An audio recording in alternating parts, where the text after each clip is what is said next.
The detector models Lorentz Deepmax X5 and X6 can both be used with a wide range of search coils, from small single or induction balanced double D to large frames with single or differential measuring technology. The Deepmax X6 also offers a GPS-supported data logging function, which facilitates the generation of color and contour maps in a matter of a few minutes with a computer. It only takes a few minutes to put on the belt and shoulder straps of the Lorentz Deepmax.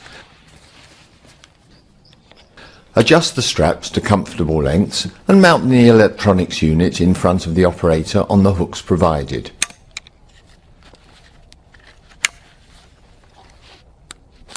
The X6 is supplied with the GPS USB model, and this is also fixed in front of the operator on the shoulder strap and connected to the coil.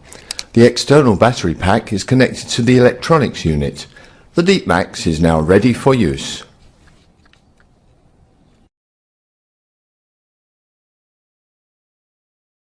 To turn on the Lorentz Deepmax, press the power button. Within a few seconds, the detector runs through a display check sequence and will reset various functions. Before commencing detection, the detecting search head must be held horizontally about 1 meter above the ground, whilst the GB button is pushed once. This first tuning step will be accompanied by several high beep sounds. For the second step, the coil must be placed on the ground whilst the GB button is pushed a second time.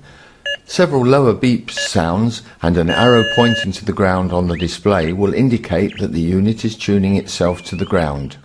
The detector is now ready for use, and the coil can be moved from side to side in a systematical manner. If the unit was accidentally tuned whilst holding it over a buried metal object, the whole tuning process must be repeated, as otherwise misleading readings will occur. In addition to all functions available with the Deepmax X5, the Deepmax X6 is also equipped with the data logger function and the necessary GPS USB hard and software. Turn on the Deepmax with the power button. During the electronic self-checking sequence, all the icons will be illuminated. An automatic two-step ground balance tuning process is necessary. Step 1. Hold the coil horizontally above the ground, avoiding any metal. Press the GB button and wait for several high beep sounds whilst observing the coil icon and the arrow pointing upwards. Once the arrow is pointing downwards, perform step 2 by lowering the coil to the ground and pressing the GB button once again. After a few seconds, the low beep sounds will stop and the arrow icon will disappear, showing that the tuning process is complete. It is also possible to alter the ground settings manually by turning the G1 or G2 controls during operation. A number will indicate the setting. Finding the position with the lowest audio or bar graph indication is relatively easy. To open a menu, press the menu control until a function icon starts to flash. Rotate the same control to choose the required operation mode. Rotate the select control to alter the parameters.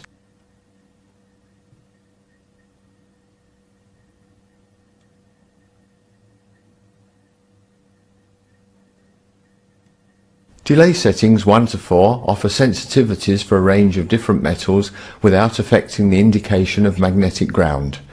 Ground settings compensate for heavily mineralized soils containing plenty of magnetic iron oxides.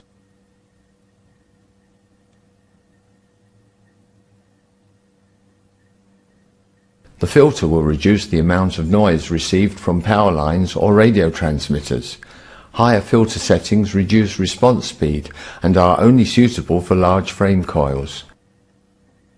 The self-adjusting auto function should be activated, position 1, when the effects of drift caused by temperature changes or changing ground conditions are present. It should be deactivated, position 0, to improve sensitivity when using larger frames.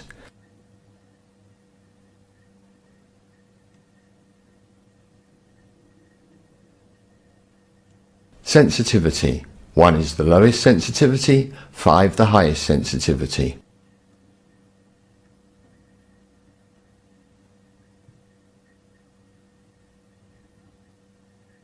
0 turns off the loudspeaker, 9 is very loud.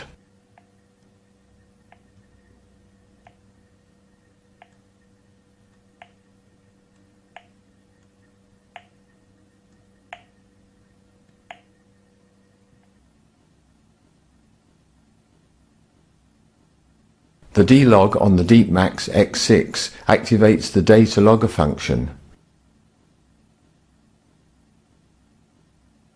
The frequency selector should be set to reduce the interference from power lines or radio's transmitter. Choose a position giving low noise, little bar graph indications and weak audio response.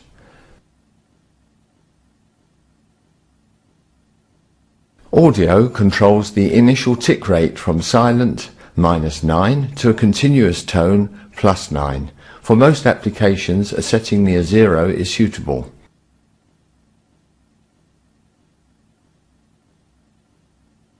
Light adjusts the backlight of the display from 0 off to 9 bright.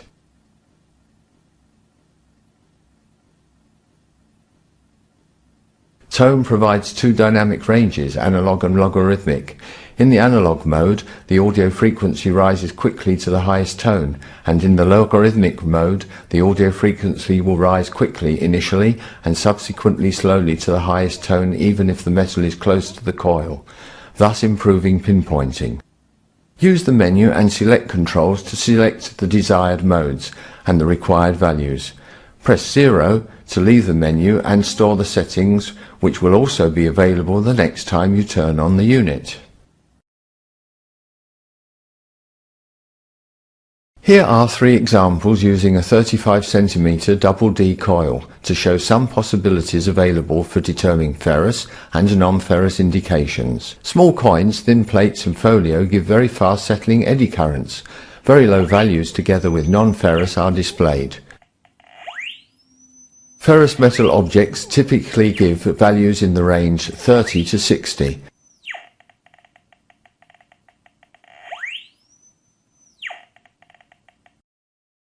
Occasionally, large ferrous metal objects will give a non-ferrous indication, however a reading between 50 and 60 indicates ferrous. Metal objects with a very long duration of the eddy currents, such as larger copper, silver or brass plates, will give very high values and a non-ferrous indication.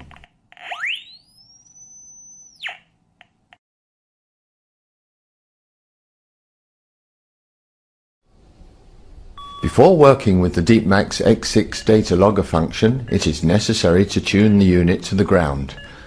First, turn off the data logger by setting D-log to 0 and perform the two-step ground balancing procedure. Afterwards, turn on the data logger and with D-log set the required settings for meter, track, field and heading. The meter displays the remaining distance to the end of the track. The track indicates the number of the present track. The field shows the number of the field currently being investigated. The heading, in conjunction with the direction under the bar graph, indicates the direction the operator is walking. It is therefore possible to see if the tracks are parallel. To start with a new field, press 0 once and start walking along the first track. Press the 0 button repeatedly at the end of the first track in order to store the data. Walk backwards for the next track, pressing the 0 at the beginning and end of the track. Try to walk in a straight line and at a constant speed. On completion of the last track, press GB to store the complete field data onto the USB stick.